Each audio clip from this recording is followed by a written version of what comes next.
Hey guys, welcome to actually episode 2 of Fantasy Football Talk with Cameron and Mike. This is where we're going over the Better Than Netflix fantasy football series with the 12 of us, 12 and a That's half. right. Z does count. And we'll go through and kind of talk about some close games. We'll spotlight one game at the end of every week, and we did it last week, but we'll talk about it again. And we'll kind of go through some close games, some highlights, seeing who's on the waiver wire, who to pick up, and then we'll see projected who's got some close games ahead of us. What do you say you start things off, Mike? Talk about technically our last week's spotlight. I'll tell you what, last week's spotlight, man, it was when you go into a game we've already had. So last week was week 2, right? So last week was week 2, so we'd already had week 1. I'm going to go back to my notes here. Let's pretend like I know what the hell I'm doing. But we were spotlighting, much to our disdain. It was both Logan and Derek as our spotlight for the week. We're talking about the participants with Derek and the bench warmers with Logan. I had actually just got done running against the bench warmers. We had ourselves a bit of a barn burner. It ended up being closer than I thought it was going to be. To be honest with you, I can't remember who the participants went against. Anybody? No one. The one? Yeah, I kind of needed to give Derek's confidence a slight boost, especially coming out of week 1. So, yeah, I like to say the same thing because I went 0-2. I'm giving a lot of confidence out there. and it's not called a comeback without starting behind. There you go. And it was one of our closest games between the benchwarmers and the participants. I'm pretty sure you chose the benchwarmers in that fight. I absolutely thought that it was going to be the Logan show. Seriously, we're talking about an end score of a 95.08 for the participants. Derek ends up picking up the W over benchwarmers 91.60. And there's a lot of but right here. There are some shenanigans going on here. If we roll on down and we start taking a look at what actually happened on this game, we called it close because of the way the things are projected. But I'm going to swing right to the first thing that pops up. Oh, well, okay. Second thing that pops up. First thing that pops up, and this is just me giving a little bit of a dig, Hines. The Hines pick by Logan I thought was a bit odd. I don't know that was there when we did our recording.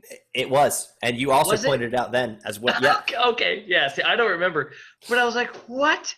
Well, Logan, 0.90 points. Well, unfortunately for him, he didn't even have an RB1 to fall back on because Saquon Barkley goes out with, turns out, a season-ending injury. Only picks up 2.80. Real quick, because it pops in my head, I'm sure we'll cover it later. Another very, very big, in fact, the number 1 pick in the overall draft, McCaffrey also going out, not season ending, it sounds like, but another big injury. And we'll talk about injuries in a bit, but right out of the gate, you're talking about Hines, a questionable pick for Logan, who did win the championship last year, so I can't talk too much shit. But this is the time. We got to throw him in now. Well, you're talking about your two of your what 7 people on your squad, and right? Is it 7? Carry the one. You both running backs. Game over for Logan Calvin. Yeah, no, rough start for him, sure. And it's an ACL. He's out for the weekend, and he has no. He actually misplayed his bench with his Hines pick. He had Fournette on the bench. Oh, well, yeah, you go back to week 1, right? Fournette, that's a bit of a what-if statement, but you would think that the guy gets a week of practice and he might be something else, right? So to your point about Fournette, at 25 points right there, that's tough to swallow there, and we're going to pretty much pour as much salt in said wound as we possibly can. But I want to throw something else out there, and this is something we actually talked about in the previous deal. It's about projections and real life and maybe what the game script is all about. Real quick, Andrews, his tight end, Logan's tight end, picks up 3.4 points. That is horrendous. And last week is in the 20s. This Bingo. That's 20.3 last week. I'm going against him. I'm like, are you freaking kidding me right now out of a tight end? But that's the kind of swing that is so unpredictable right now. And I got to ask you, Cameron, do you think this is as far as fantasy players? Are we talking? Is this a lack of preseason? Is this like are the experts we talked about a little bit in the last one? Do the experts not quite know what they're talking about? The people we're turning to for information. And you got to give them credit. That's who we're basing it off of. But like, that's pretty dismal. And in a 33-16 win over Houston, and he only gets the ball 4 times. He does it for 30 yards, but when you draft him early and you take him early, you're expecting him to pull double digits and to come out with 3 points. Yes, the rest of his roster was dismal this week, but where he needs to count on it, nothing was there for him. Yeah. Well, and look at the sharp end too. Aaron Rodgers again, and I bring it up because I went against him last round. We're talking damn near 40 points at Aaron Rodgers. Now we're talking almost half that. I think we may be seeing what could be a very interesting year as far as point scoring. And if you go back and forth between his lineup, we're talking a bit of crap about Logan and the bench warmers here. But the participants, though, if you go back and forth, look at Rashad Perriman, which that's a bit of a bold move out of Derek. Put Perriman in there, 2.2 points. Okay, that's not such the best thing on the planet. But then you've got Ridley, and Ridley putting up 26 points. He's been in the 20s now for 2 weeks in a row.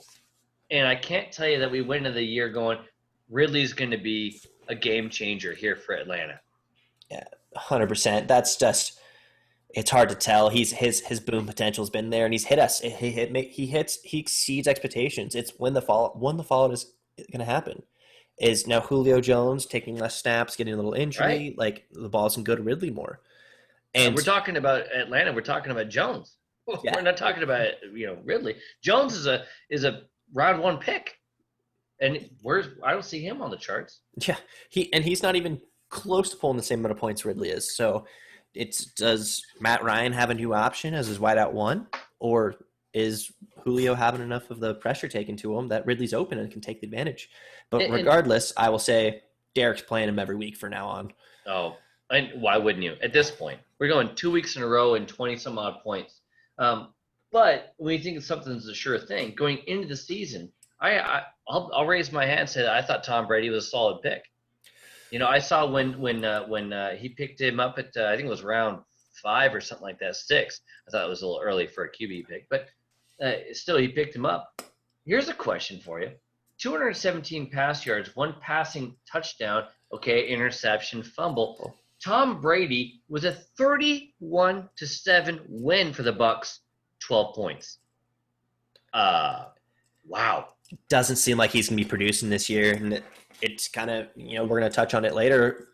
He may have to look to the waiver wire to see if he can kind of bolster his team a little bit. He snuck out with a week 2 win. He got lucky with the Barkley injury. He got lucky with the Ridley points, and he got lucky that the benches weren't optimized. I think the bench warmers had the better team. They just left their points on the bench. Yeah, I mean, to your point, you do the breakdown. You go straight across. We go quarterback to quarterback. Rodgers 21 to Brady 12. Elliott, solid pick. You can't go wrong. 17 points. Hines, that's where bench warmers went wrong for sure.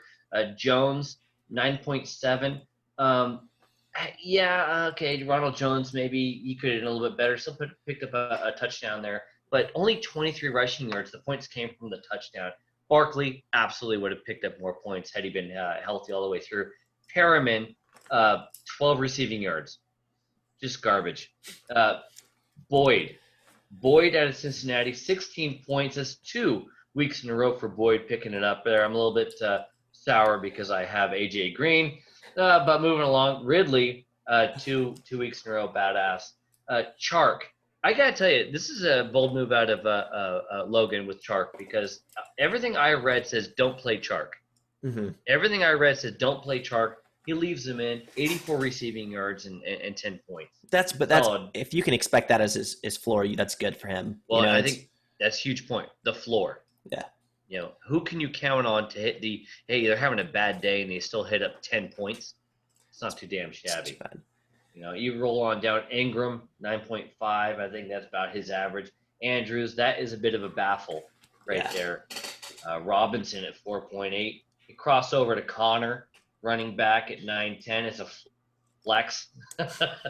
As a flex. Anyways, you expect that.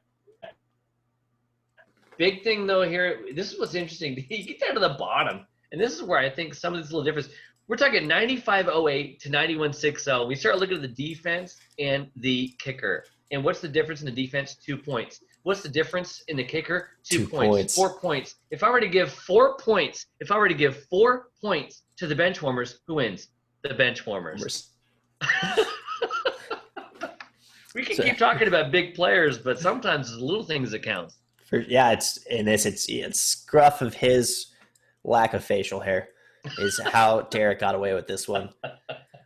But I'll move away. I think Logan's heard enough. He's sitting there looking at Fournette and saying I could have just played him in one, and Derek would fire back with, well, I left Robinson on the bench too. Well, Derek, you won this week. We'll give you that one. I actually want to kind of move on to our surprise game of the week, I'd say, is between Uno Master of Travis and Captain Not So Obvious, the auto drafter Trevor. Man. Big scoring within 5 points. Yeah. Pretty healthy. I'm glad I didn't first and I lost regardless, but I'm glad I didn't play him this week. Well, I mean, you look at Travis, right? Travis, number 1 pick in the draft. Right? He picks up McCaffrey, pick 1. Mahomes, pick 2. So we're thinking, Travis, he's going to be the cat to beat. Well, Travis got a bit of bad news here. Hey, your running back's hurt. Oh, wait a second. He's already got 22 points on the board. What is week 3 going to be? That's the question for Travis. Yeah, he got lucky. Barkley goes down with 2 points on the board, and McCaffrey goes down with 22. I think someone got the better end of the stick there. Absolutely. So but you can go back down the charts, though, if you look at Travis. And I think this is what we might start seeing as the rest of the year progresses. When we look at the different players. I'm not even going to name names. Just going to roll on down from QB on down.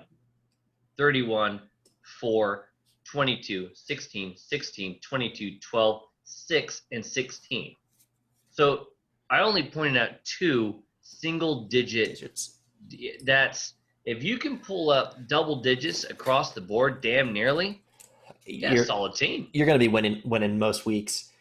And on the other side of it, you've got quarterback 34, 17, 17, 9, 4.5, 19, 5, 14, 5, 11, 16. It's same thing. He's got 2 guys.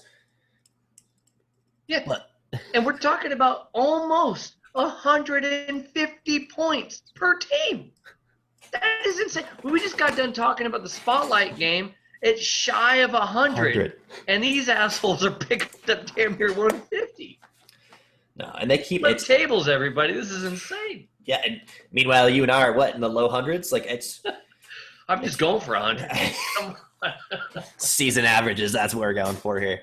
Man. But they kept it close. And, talking about high-scoring games, I'll give credit where credit due. Shelby just damn near doubles Justin. And unbelievable. She piggybacked on Aaron Jones and Dak Prescott, and Justin had some troubles, but 170 points versus doesn't matter. Oh, hold on. Hit pause real damn quick. Hit pause. We're talking about doubling up and etc. Dak Prescott, 46-60. 40 anything. I don't give a shit. 40 anything. Oh, wait, hold on. And scroll. Jones, 43-60. We're talking about, does he carry the one? Those 2 players. Beat Justin. 2 players beat Justin. They beat me. There's no. Oh, what a unbelievable, week. Unbelievable. But here's the thing: that's win number 1 for Shelby. That is win number 1. So what the hell happened last week? Yeah, it's the nuts. The players have to show up every week, and they definitely showed up this week for her. So good on it, playing it right. And Kamara 33 points too. That's again. Oh, and actually, to be fair, let's go on down that lane real quick. 46, 33, 43, and then it takes a big shit. Massive. 4.5. Zero. 8. Okay, Smith, tight end. You're getting 20-something points out of a tight end. All right. Good on you, John. You're killing it there over there, buddy. Elliott 7, Bills 3, but unbelievable. I'll tell you what, Shelby's not hanging her hat on that one. She's going, it's cool. It's good to get mentioned in the old podcast here, but that's not going to be normal. No, and of course, I believe we are sitting there at the bottom of the charts there. You and I have 0-2. Yeah. I will shout out Casey, who struggled last season and struggled week 1. He's got his first win of the year. Come on. So good on him. But we've got, I think it's you, me, and Pope at the bottom with no wins. Yeah, starting the old goose egg, my friend. Yeah, goose egg. Ain't called a comeback for nothing. You got to start somewhere. Got to start somewhere. For sure. Well, I want to put week 2 behind us. Absolutely. So I'm going to shout out, I've already put some waiver wire moves in. Who are you looking at? Who are you looking at for some waiver wire pickups? I know Logan's got the injury. Travis has got the injury. And I actually noticed Travis piggybacked off Logan's injury already. He's picked up the back. But we were actually looking at right before we hit the old record button. We're looking at when that pickup happened. It happened before the week ended. I'd love to get Travis's 2 cents on that deal. Should have asked him. I think he was at the track this weekend, but he picked that thing up middle of Monday. I think before Barkley hit the ground. I think actually he might have called Barkley. It might be his, which is interesting. So if we see Logan and Travis in the Super Bowl, watch out for your players because Travis may have a little something up the sleeve. Yeah, a few phone calls. I need to see his contact and his call history. I want to know. We're gonna take your phones at the beginning of the game. There, you can't fucking do that. But yeah, I mean, how did he? Is that just dumb luck? It's the first time I heard Freeman was going to as a possibility to get signed. He still hasn't been signed, so let's be fair. He's gotta get past that physical. Yeah. So he's on the team. He's on his bench. It's technically he's still free agent, so he's scoring 0. But good on Travis staying on top of the waiver. Pre-waiver wire. I'll have to look and do some more research on that. So. Well, I mean, you talked about we're talking about waiver wire here, right? I mean, I don't want. It's tough. We're recording this on Tuesday, right? I know you don't want to tell me who you've got picked up. I get it. There's going to be a little commodity here. And, what do you need, right? I mean, what do you need? That's what it comes. I mean, whenever I look at the waiver wire, I'm looking at what do I need, and I'm thinking obviously if you lost your number 1 running back, if we're talking about Logan, you gotta pick up a new one. You're looking at a couple running backs. There's got to be. Well, that's a good point. Look at the bench. If the bench ain't there, and we all have different drafting thought processes. I mean, his depth's not. He's got Fournette on the bench. I believe that's his only bench player worthy of talking about. So at least he's got that. He's got something. But they've got a community backfield. He's going to share carries. Yeah, he got a lot of love this week. What about next week? I'm looking at the waiver wire for my own benefit as well. I see Jerick McKinnon's at the top of the charts. He's got the most points on the waiver wire right now, 25.5. I'm looking down at your bench here, there, bro. You got Gibson on the bench there as a running back. I mean, you've got a couple of decent wide receivers. I mean, I think that's what it comes down to. As we start getting to this deal, I think the bigger question is: are we going to see more of these injuries, and how much are we going to start having to play the streaming game as we start moving forward? Yeah, who's playing the Falcons? Who's playing Miami? Or the Jets. Jets. Oh yeah, Giants.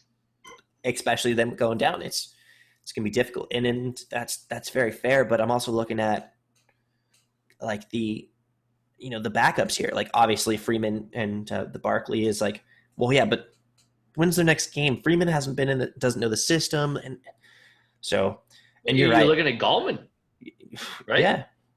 Yeah, I mean that's your initial, like as soon as the number one goes down, you got to look at number two. I mean, I actually just got done doing it when Evans was looking like he was not going to be the guy, so I picked up Great Miller. example. Turns out, F you, Mike, you ain't getting nothing. Yeah. I also left him on the bench, but it doesn't matter. He's taking up a spot now. You're right. Yeah. You looked at my bench. I've got Gibson. Gibson's my only backup running back. Right.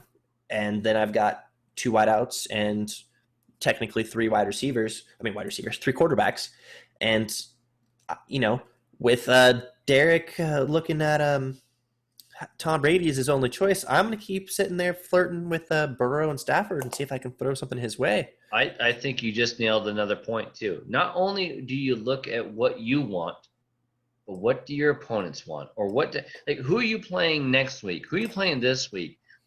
Are you going to pick some? If you don't have the injuries, if you don't have the issues, you're looking at your lineup, you're going, I feel pretty good about this. Do you snag somebody that somebody else might need? We start playing, and we're not talking waiver wire at that point. We're talking trades. For sure. And, we're a league of lackluster trades. I know Travis tries every year, but there's not a lot of trading going on. No, there's not. Yeah.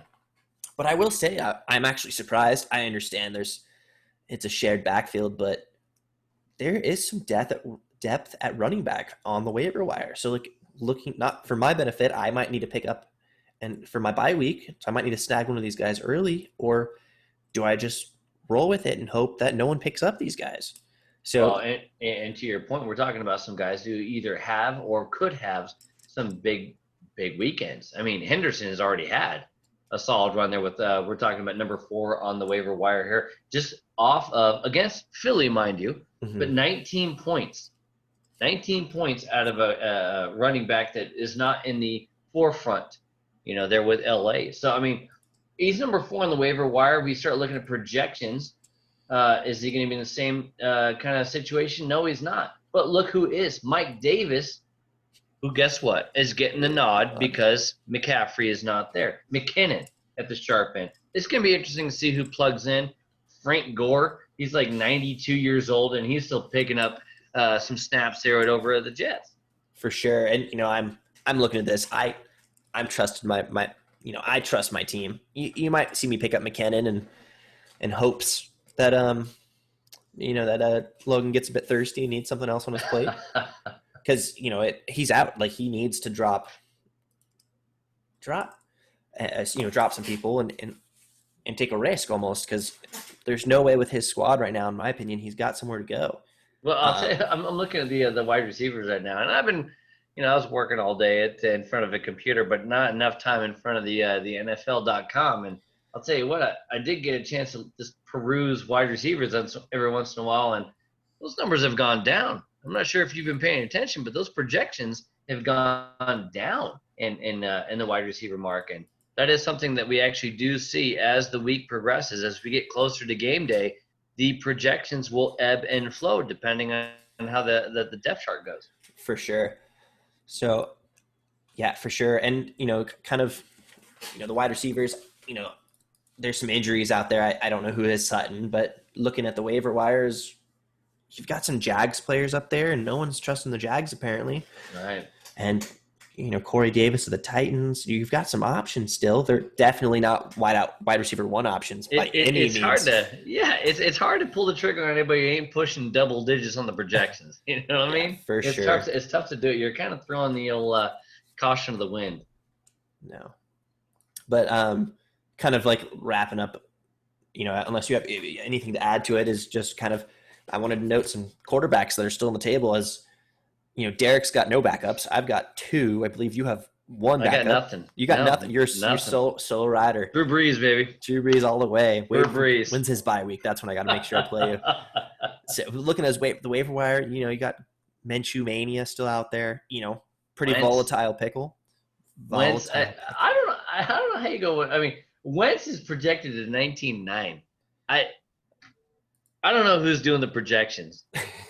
But Wentz at a 19.9. I'm just going to click on him right now. What's Wentz? I hope he doesn't come up with 20 points. Okay, good. 7.8 and 17.5. What? 7.8 against Washington with like 17 sacks against them or something like that. It was ridiculous. Yeah. I mean, it's obviously slight improvement, but Yeah. he's got the glass jaw, so he goes down. Man. The Look man. at Kirk. Look at Kirk Cousins. Kirk Cousins, who ended last year as one of the cats you wanted to have, and he's down here looking at 17-9 against Tennessee. It's so crazy to see that the flip flop from last year. I think that's the unpredictability that we're going against right now.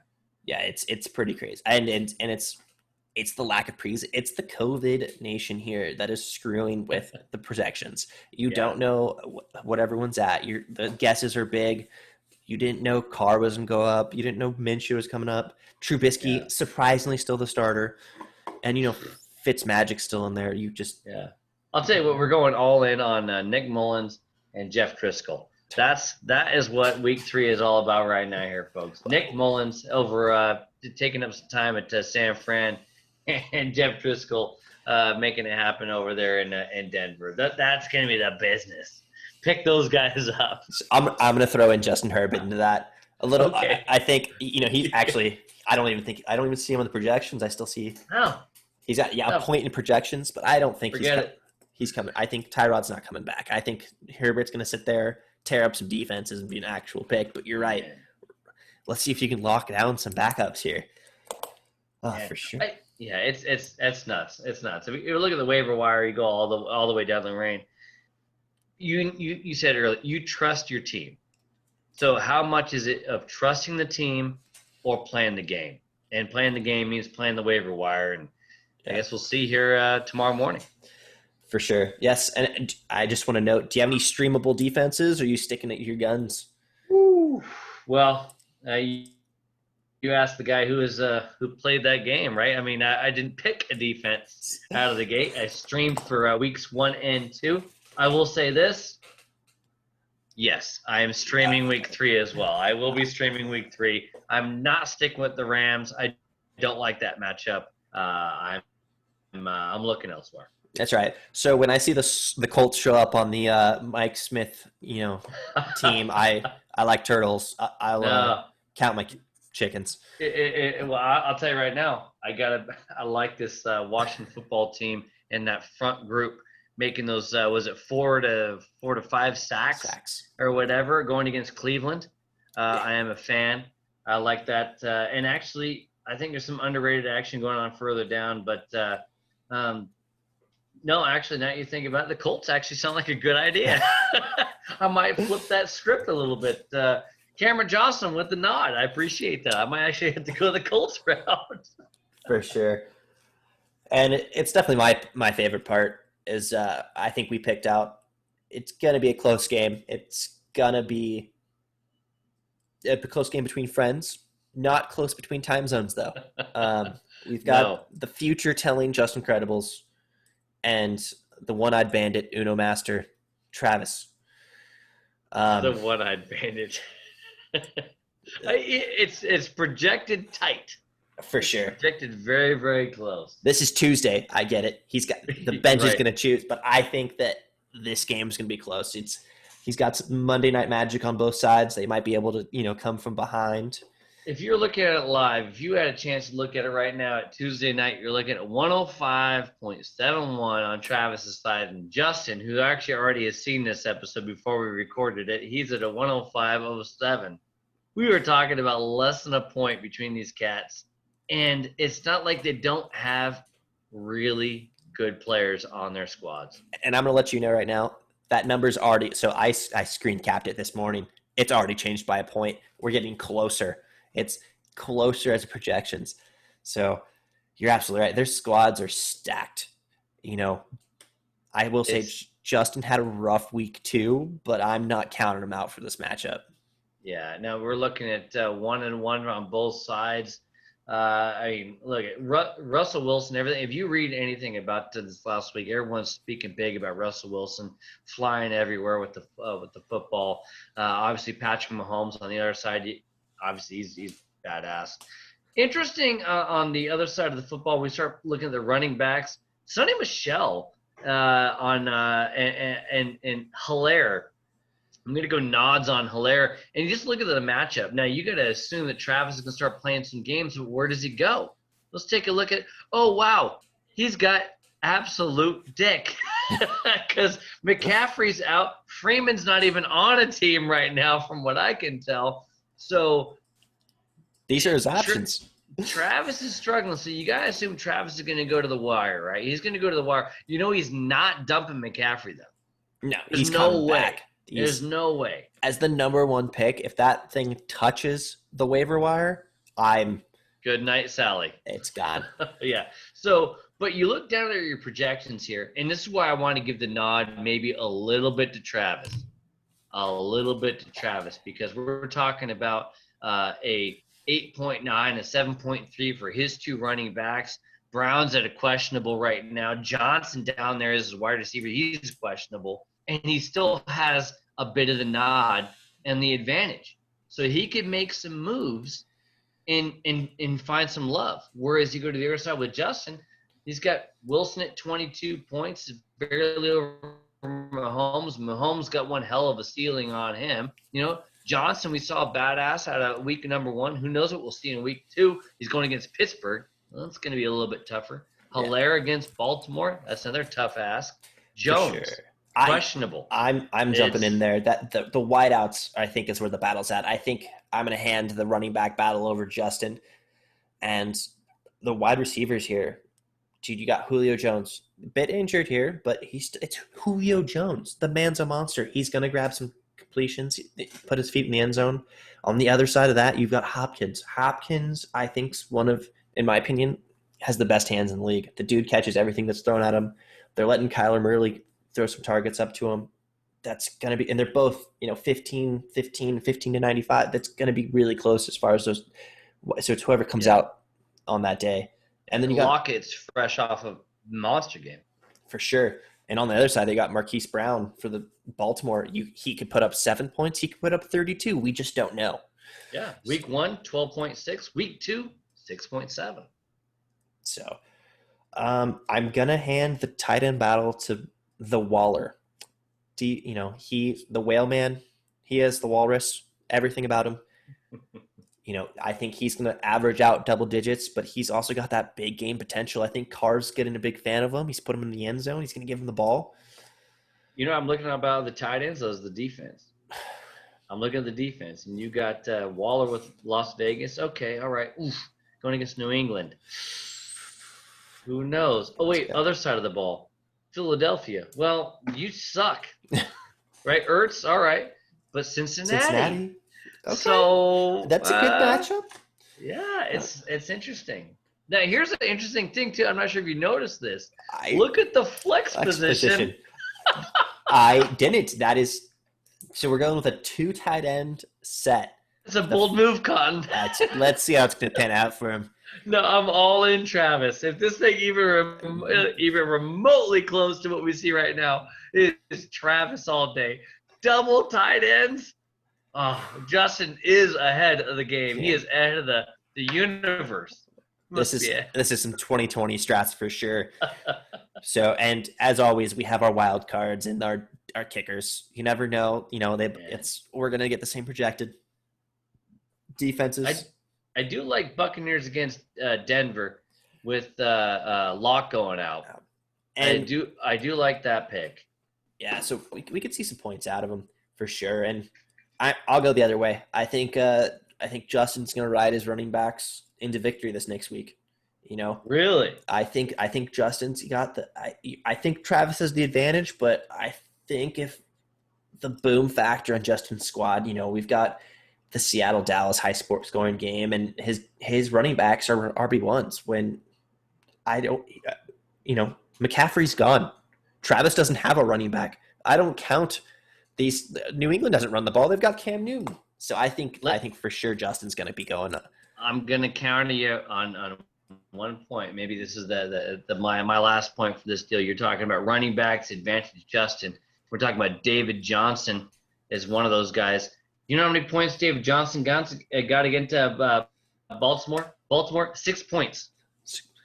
Last week, 6 points. Oh, wait, who else? Oh, Hilaire is going against Baltimore. So we're talking about big defense. Again, Pittsburgh and Johnson, Baltimore and Hilaire. I don't know, bud. I think the running backs may have a tough time with things. You go to the other side of the ball, it might actually go Travis. All right, I'm going to stick to my guns on this one. I'm not going to take your that. You know what? You made me second guess it, but I'm sticking to my guns. I Well, think this will be fun on the next recording. I'm Travis. I'm Team Travis because he's not going against me, obviously. So I'm Team Travis and Justin for you. All right, this will be fun.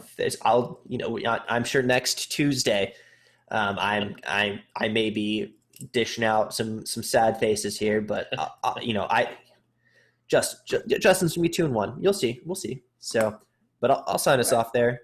All right. But thanks, guys, for listening. We'll come back next week to talk about our spotlight of this Justin Travis game. I think I've got the win here, and kind of some notables, and we'll talk about it going forward for week 4. Thanks, guys. Absolutely.